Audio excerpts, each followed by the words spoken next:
Welcome to the Happy in the Mess podcast. We are your hosts, Marlena, Sherry, and Matthew. We are therapists and coaches, and we want to share our own stories with you, as well as the wisdom, insights, and tips we've learned along the way. Thanks for tuning in to this episode. Welcome to another episode of Happy in the Mess. We are glad to see all of you here, even though we can't see you, but we know that you're there and you're looking at us and judging us and listening. I mean, oh my goodness. So I am the host, Matthew, today, and I am joined by Sherry and Marlena, two amazing coaches and counselors. And we've just been privileged to go on this journey together as podcast people, just tossing around ideas. And one of the things we really caught onto was ADHD. We're talking about that, really kind of delving into it. So if you missed those last couple episodes, please feel free to go back to those. If you caught them and other people need to catch them, feel free, like, share, subscribe, rate, review, let us know that you're out there. We're getting some questions. We just absolutely love those, and we're trying to respond to them as they come. But to that point, right now, today, we want to kind of delve into this idea of diagnosis. What are we doing? And as mental health counselors, this really steps into more of our counselor role. Coaches, we don't deal with diagnosis quite as much. We more deal with the present and looking to the future and seeing what's going on. But a lot of times it will still encapsulate that. People have an interesting relationship with their diagnosis. So I guess maybe just to delve right in, what is a diagnosis? What's a mental health diagnosis, and what's the process of how do I get one and bring it home with me, or whatever it may be? So. Yeah, well, thanks, Matthew, for sharing about this. The diagnosis, I'm just going to share really quick if you can see this on the screen. This is the DSM-5. This is the diagnostic criteria we use. This is sort of like our Bible as counselors in order to figure out what cluster of symptoms someone is presenting with so that we can sometimes give appropriate treatment intervention, sometimes help explain to the client what's going on with them and give them sometimes peace of mind. And oftentimes, though, this is really driven by insurance companies that in order for people who are covered by insurance, unfortunately, they have to meet criteria for a diagnosis in order to get seen. So we definitely have an illness-driven model, like you must be ill in order to be reimbursed. And that's one of the downfalls with diagnosis. And you have to meet full criteria, meaning you have to meet A through Z, whatever the criteria is in a diagnostic label in order to actually receive it. Sherry, what would you like to add? All of that is where my thoughts were. I would add that it's supposed to help us organize our thoughts and our actions with clients to help them understand and then step out of those symptoms. So really, it's a way of collecting those symptoms into something that makes an organizational sense. Mm-hmm. Yeah, absolutely. That makes sense, Joe. How do we collect the data as clinicians? What do we do to arrive at a diagnosis? Is it just throw a dart at something? I know you said there's a lot of criteria that people need to meet. Well, part of our training as therapists is in diagnosis. I know I've taken, 2+ courses probably, and then countless CEUs to know how to diagnose. So it's a combination of interview questions and assessments or tools to look at what the symptoms are and how they line up. I don't know, Marlena, do you use anything besides those two things? Besides interview questions, a part of what I rely on is my own, I don't want to say intuition, how I'm experiencing the client in session can also be, whoops, sorry about that. I've got a call that I need to hang up on. How I experience a client in session can also be indicative of what might be the diagnosis. That's not only just self-report, but I'm listening, not even to the questions that are being answered, but sometimes the questions I'm not even asking I get information as we talk about what might be going on that the client may not even be aware of. Yeah, and rarely do we deal with any diagnosis in the DSM-5. Usually we have our specialties. Like I specialize in relationship issues and depression and anxiety. And so I'm I do use a lot of that intuition and reading, and sometimes body language or the language that someone is using, because those are my specialties. Outside of that, I would have to use a much more formalized way of diagnosing.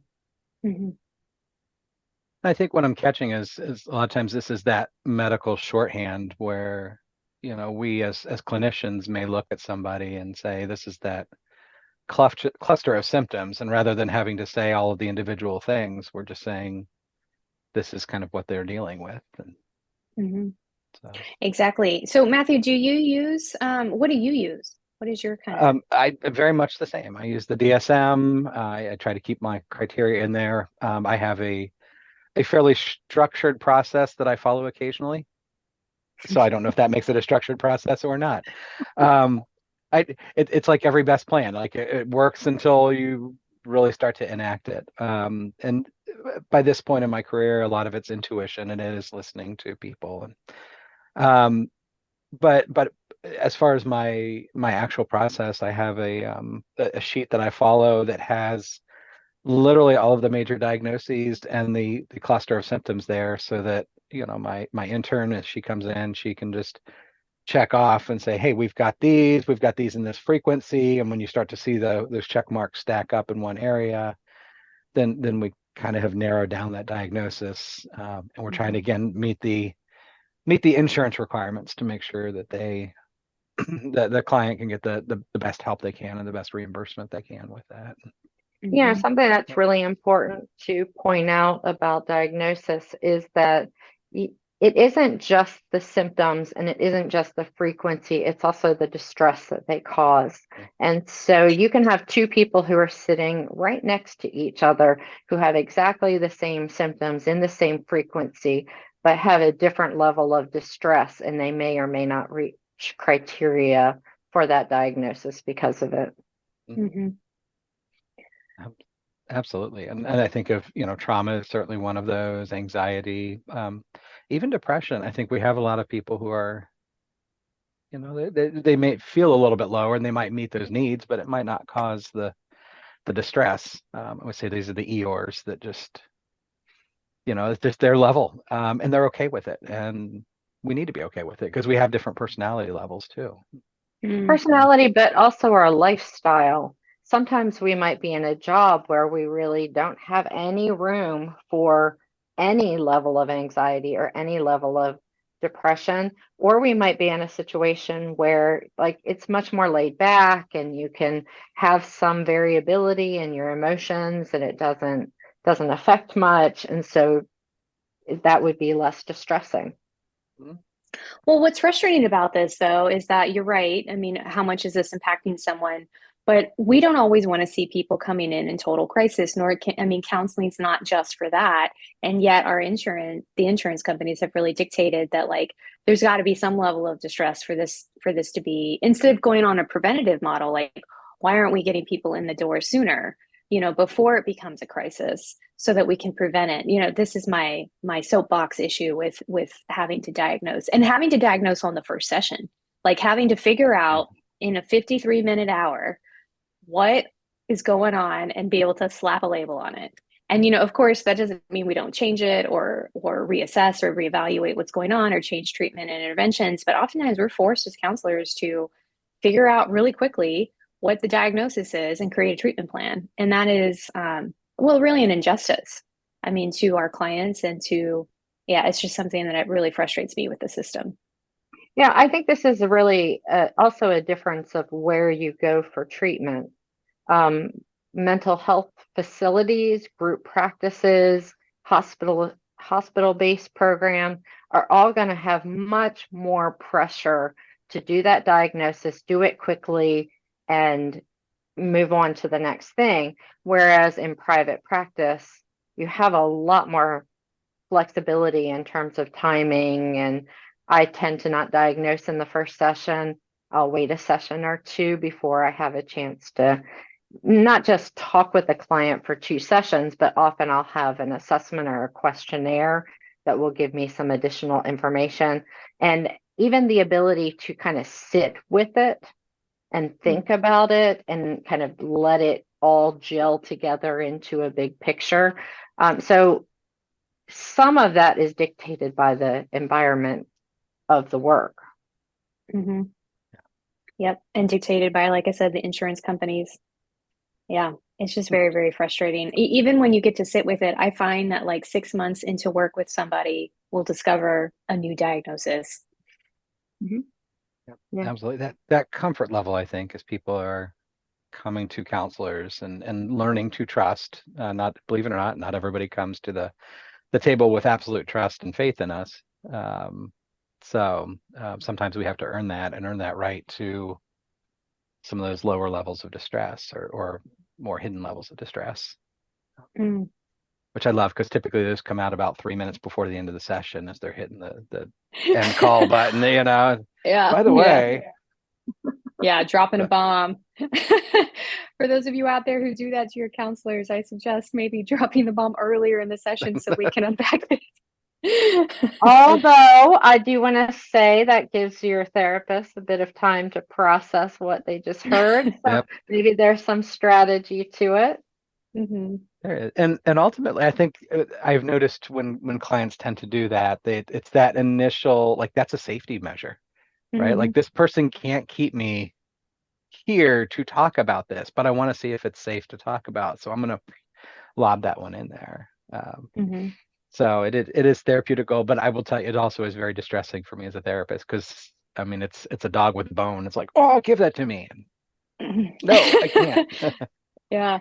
Also, it can cause us some distress when you drop a bomb and you leave, and then we're wondering, like, are you okay? Like, Mm-hmm. is this something that's going to be so distressing and destabilizing? And so sharing that earlier also gives us a chance to understand, how big of a problem is it? Mhm. Mm-hmm. Yeah, Mm-hmm. absolutely.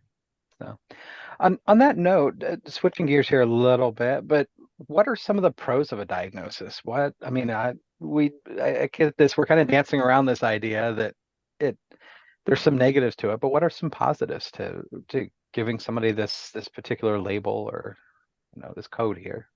All right, so I have been on the both sides of this pros and cons of a diagnosis. So I'll just share this to start with.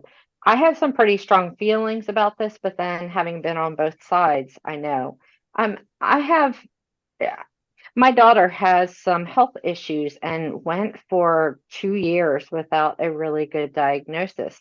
And when she got a diagnosis and it seemed to fit, there was such a relief and having it called what it was for both of us that sometimes getting that diagnosis is that affirmation and that confirmation, that validation that your experience is true and it's not so far out of the norm that nobody knows what to do with it. Mm-hmm. So there are some real benefits to it. It also can really organize the therapy work or even in a medical situation, the medical treatment, because what are the things that are going to work for that particular diagnosis. And it's not a clinician who's just kind of shooting in the dark and kind of running with whatever symptom shows up. Now, the other side of that is there's a art to diagnosis, and being misdiagnosed is really just can be really destabilizing, can be can be really devastating in a lot of ways. And then culturally, we use these labels in some really harsh and harmful ways. Like if you get called borderline or narcissistic, these are diagnostic terms, but they also are really devastating, especially when they're used as a way of hurting someone else. Mm. So those are some of the pros and cons that I see.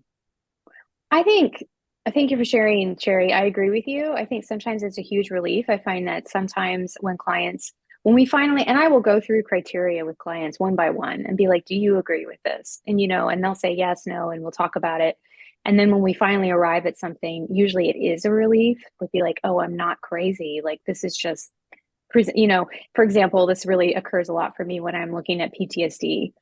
When people finally realize that, oh, these symptoms and these beliefs I have about myself and the world and others, like, and these distressing moments and my hypervigilance can all be traced back to this traumatic event. And that's why I'm having, and I see a lot of PTSD. So for a lot of folks, that's really relieving when I tell them there is treatment for this, there is intervention. You don't have to keep living like this. It's a huge relief. And that's one where it's not necessarily a lifelong sentence. PTSD can be treated effectively. And then there's sometimes other things like I see the same thing with actually ADHD. When people finally realize that they have an ADHD diagnosis, they're like, oh, that makes so much sense. Like, it's just like, Yeah. And so sometimes, like you said, it's a huge relief. And sometimes it's not. And sometimes it's kind of very distressing. Like, for example, when we finally, I get mixed reviews from clients around substance use diagnoses, for example. Like some are like, oh, I need that. Oh, I wasn't ready to look at that. It's unfortunate that we're here. I'm like, yeah, but now that we know what we're dealing with, we can treat it. And then sometimes the cluster of symptoms could be something totally, like you said, misdiagnosed. And like, I'm not, a saint when it comes to, I can misdiagnose. I've noticed other counselors, when I get people from other practices come in, they've been misdiagnosed and it is devastating and they don't agree with the diagnosis. This is why the limitation in our practices is that we're not actually scanning the brain, as Daniel Amen used to say. We are using behavioral symptoms to then say this is what's going on, when in fact the behavioral symptoms may have nothing to do with behavioral change that's going to make it change. Like Daniel Amen gives this great example in one of his TED Talks, and maybe we can link that in the show notes, is a behavioral issue with his nephew.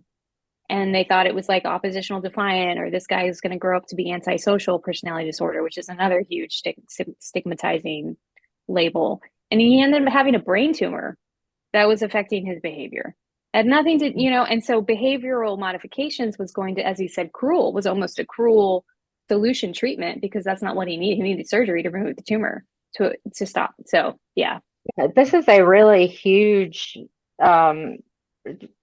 con when it comes to diagnosis, is how often a medical doctor will turf something to a behavioral health specialist because they can't find the physical reason for it, but that doesn't mean that there isn't a physical reason. And something like a vitamin deficiency or hormone imbalance, or brain tumor, or all sorts of things can cause the symptoms that meet criteria, but it is cruel to treat something as a mental health issue that really is a physical issue. Mm-hmm. What I'm hearing is maybe that a little bit of a challenge flag here to network together and to treat our clients holistically.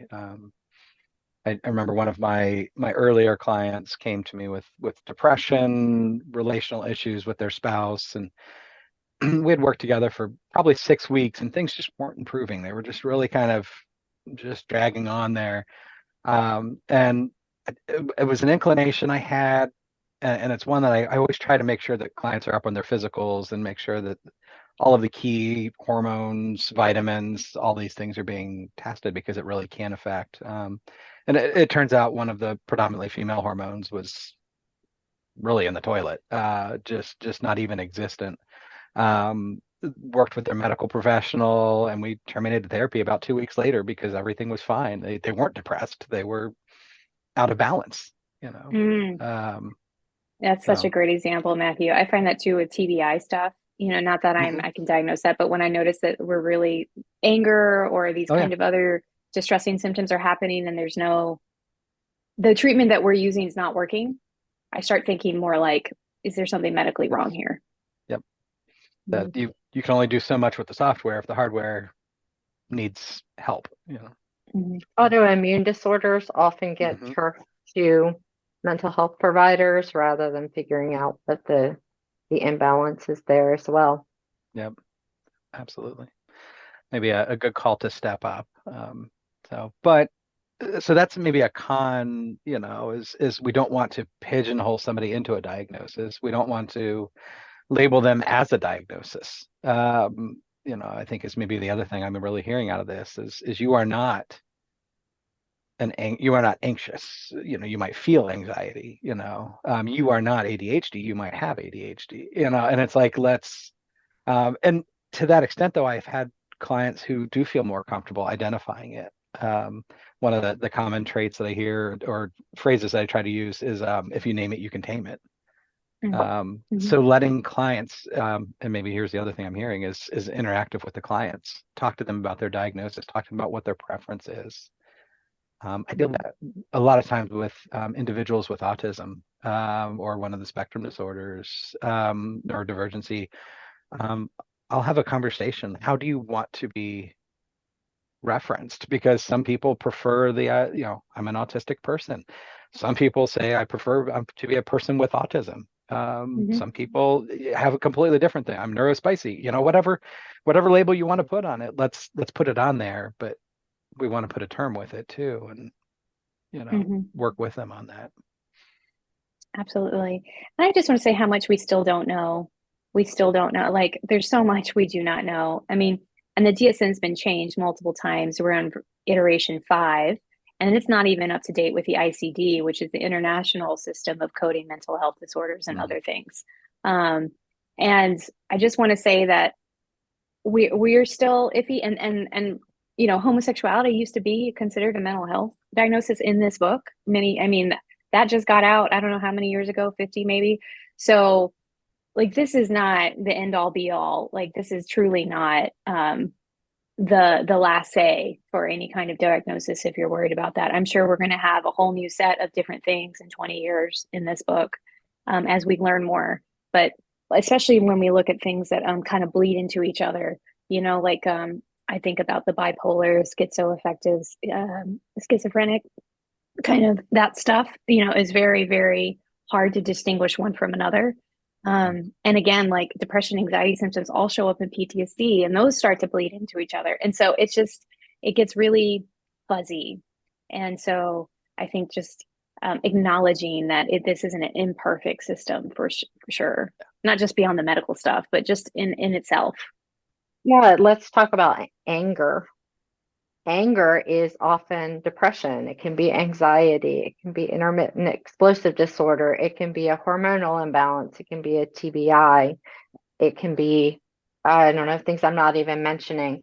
So just because you get labeled with something related to having angry outbursts, it doesn't mean that is necessarily the right framework or lens to be looking at that through. And so anytime you get a diagnosis, try it on for fit and make sure that it resonates with you. But then also you need to check in again and again and make sure that truly is what it is. Sometimes there's a real relief in getting the diagnosis. And so you kind of fit yourself into that set of criteria. And maybe 6 months later, you realize that doesn't fit you quite as well as you initially thought. And just being open to the fact that might change. Yeah. And there are, you're making me think too, there's a lot of labels in there that aren't diagnostically significant that we still apply. I work with highly sensitive people. There's the Purple Book has nothing in there about being highly sensitive, and yet that's something that a lot of people identify with. The other thing that made me, as we're having this conversation, internet gaming disorder is one of the ones that's being explored for the next edition of the DSM, which has caused quite the uproar, and especially the geek therapy community, because there's any number of reasons to play games that are not necessarily an addiction. Now, there's some eating disorders that are also proposed that are not in the book, but are clearly causing a lot of distress for people. Oh, and another one is the cluster of symptoms when people are dealing with people with addiction. like that whole, we don't have a codependent label, but beyond just like codependent behaviors, there's a whole cluster of distress that happens when you're living with an active alcoholic. And those people don't have a diagnosis, but they ought to have one. Mhm. Those symptoms are almost like to a T, very, very similar, because I see that population a lot. And unfortunately, I don't have I don't have a label for that, but Yeah.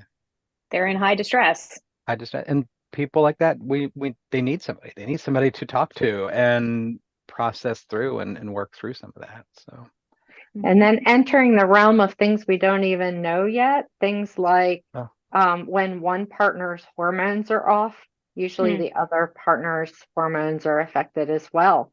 But we don't even, that's not even on anyone's radar, let alone something that you could pinpoint and diagnose. intergenerational trauma, epigenetics. I mean, we're moving into the fringe thing. So if the APA wants to come and talk to us, let's have a conversation. No.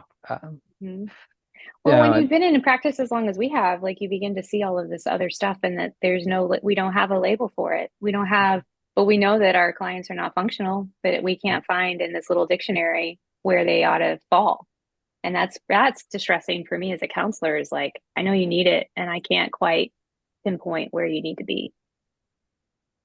Learn where, and we're learning where. But again, I think we need to have that better conversation. And again, dealing with the label. We're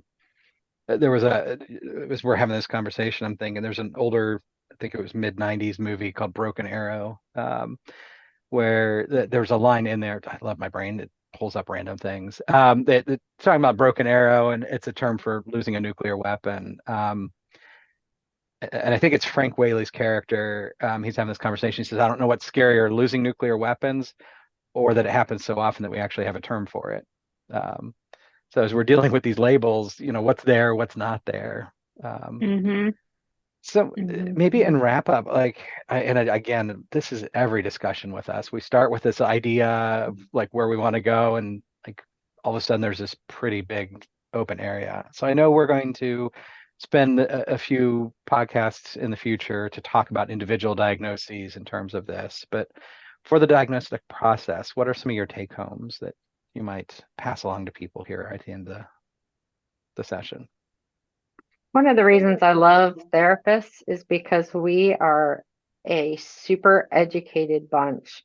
If we don't know something, we're going to go and learn about it, or we're going to take a course in it, or we're going to read a book about it. So if you are not sure where to start, start with a medical exam that checks all your levels of everything, and then talk to a therapist and have them help you sort out what are the next steps. Now, I know there is still a stigma around therapy, but man, it is such an amazing tool for so many different things. And so using a therapist to help you organize what you're going to do next, and what is the priority, and what is causing the most distress, can really help you pinpoint where you need to go next. I like that, Sherry, that reminder for that medical piece too, especially. I would say you're not your diagnosis. You may fit a cluster of symptoms that we're still figuring out, and then you may not meet that in, a few months or a year's time, and you may meet something else, and you may not. And so it's not a permanent, it's not a death sentence, and that certainly doesn't define who you are. Absolutely, good advice. So if people want to work with you on a counselor level, where do they find you? Well, I am licensed in the states of North Carolina, Texas, Florida telehealth only, and Colorado. So if you are in one of those states, you can reach out to my practice, Full Life Counseling, in North Carolina. I am currently licensed in West Virginia, and so clients have to be in that state to see me. Starting in 2024, because I know people might be listening to this later, the interstate compact is going to open up, and I will be able to work in over half the states. So, in just a few months, that's going to shift quite a bit, and I, could work with people. And the map is really incredible because it's turning more blue every couple of weeks. And so really looking forward to that as an opportunity to grow. For those who fall on one particular side of the spectrum, political spectrum, or the other, this blue is a very good one. So Right, a blue. the blue states are the ones that have they've adopted the compact either in they're either working on the legislation for it or have adopted it. And yes, it's absolutely growing. So West Virginia right now, but obviously way opens up. And Marlene, I don't know if the compact affects you with your licensing or not.